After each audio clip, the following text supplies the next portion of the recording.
শু আমি খুব একটা ভালো স্টুডেন্ট ছিলাম। এজন্য আমার কনফিডেন্স ছিল যে আমি মেডিকেল কলেজে ভর্তি হতেই পারবো। আমি শুধুমাত্র মেডিকেল কলেজেই কিন্তু ভর্তি পরীক্ষা দিয়েছি। মানে এতদূর কনফিডেন্স আমার ছিল। তারপরে হচ্ছে যে আ এরপর যেমন আমি কার্ডিয়াক সার্জারি থেকে এমএস করেছি। আমার অপারেশন করার ক্ষেত্রেও আমি কনফিডেন্ট। হ্যাঁ? বই লেখার ক্ষেত্রেও আমার যেমন ফ্রেন্ডস অ্যান্ড ফলোয়ার্সরা আমাকে কনফিডেন্স দিয়েছে যে তুমি অনেক ভালো লেখো বা আমার এডিটর বলেছেন যে তোমার বইটা বেস্ট সেলার হবে। তো সেই বিষয়ে কিন্তু আমার একটা আত্মবিশ্বাস ছিল এবং সেই আত্মবিশ্বাসের কারণে অনেক নেতিবাচক প্রচারণার মধ্যেও বইমেলায় আপনি জানেন যে বইমেলার প্রতিটা দিনই কিন্তু আমি মেলায় উপস্থিত থেকেছি। তো কিন্তু অভিনয়ের ব্যাপারে আমার কোনো কনফিডেন্স নাই।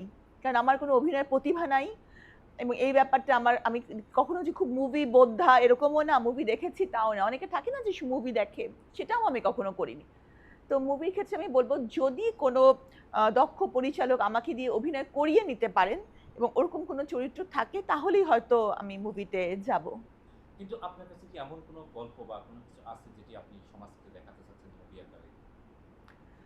যেটা আমার গল্প থেকে হবে আমি তো মনে করি বন্দিনের প্রতিটা পর্বে একটা মেসেজ আছে। প্রতিটা পর্ব থেকে সমাজের প্রতিটা স্তরের মানুষ একটা মেসেজ পাবে, একটা শিক্ষা পাবে এবং এটা যদি মুভিতে হয় মানে একটা জিনিস কিন্তু বইয়ে পড়ে একরকম ইমপ্যাক্ট আবার ভিজুয়ালাইজেশন এ আরেকটা ইমপ্যাক্ট। হ্যাঁ, তো ভিজুয়ালাইজেশন এর ইমপ্যাক্টটা হবে যখন মুভি করা হবে, মানুষ যখন এটা দেখবে, তখন এটার ইমপ্যাক্টটা অনেক বেশি হবে বলে আমি মনে করি। তো আমি মনে করি যে একটা মুভি করলে এটা অনেক ভালো হবে। প্রত্যেকটা পর্ব থেকে একটা মুভি করা যায়। আমার তো আসলে বই সেল করা কখনই উদ্দেশ্য ছিল না। আমার মূল ফোকাস হচ্ছে বন্দিনীদের জন্য কিছু করা। বন্দিনীদের সোশ্যাল অ্যান্ড ফিন্যান্সিয়াল রিহ্যাবিলিটেশন। বন্দিনী বইটি হচ্ছে আমার এই কর্মকাণ্ডেরই একটি অংশ মাত্র। তো বন্দিনীর ২য় খণ্ড আসবে ইনশাল্লাহ। আমি এখন আমার এডিটর যদি সময় দিতে পারেন তাহলে আমার ইচ্ছে যে আগামী বইমেলার আগেই বন্দিনী ২য় খণ্ড নিয়ে আসা। আর এছাড়াও আমি উপন্যাস একটা ছোট গল্পের বই লিখছি। সেটার কাজও চলছে। আর যে কাজটা আমার মূল বন্দিনীদের জন্য কাজ করা সেটা আমি করছি।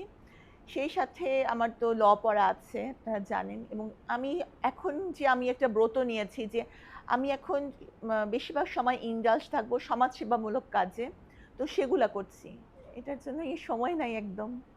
আসলে আমি তো মানে কোথাও গেলে এখন একটা জিনিস হয়েছে আমি সেজন্য মানে গণমাধ্যম কর্মীদের কাছে কৃতজ্ঞতা জানাই যে বন্দিনী বইটা গণমাধ্যম কর্মীদের কারণেই এত ব্যাপক প্রসার মানে প্রচার পেয়েছে যে কারণে বইটির এত প্রসার হয়েছে এবং মানুষ জেনেছে যে সাবরিন একটা বই লিখেছে।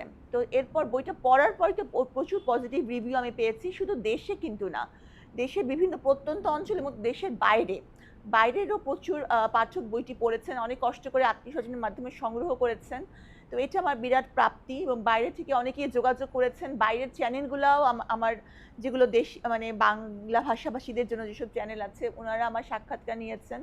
মানে এইটা আমি এজন্য আমি খুবই খুশি। এই কারণেই যে আমি তো পরিচিতি পেয়ে আমার কোনো লাভ নেই। কারণ আমি এমন কোনো মানে এমন কোনো কর্মকাণ্ডে জড়িত না যেখানে আমার পরিচিতিটা প্রয়োজন। কিন্তু আমার বইয়ের পরিচিতিটা আমার দরকার। আমি যে মেসেজটা দিতে চাই যে অপরাধ থেকে দূরে থাকা, যতদিন কারাগার থাকবে আমার মনে হয় যে আমার এই মেসেজের গুরুত্ব ততদিন থাকবে, ততদিন বন্দিনীর গুরুত্ব থাকবে। তো এইটা প্রচার এবং প্রসার করাটাই আমার উদ্দেশ্য। আমার তো সবসময় বলেছি আমি মূল ফোকাস থাকবে বন্দিনীদের জন্য কাজ করা।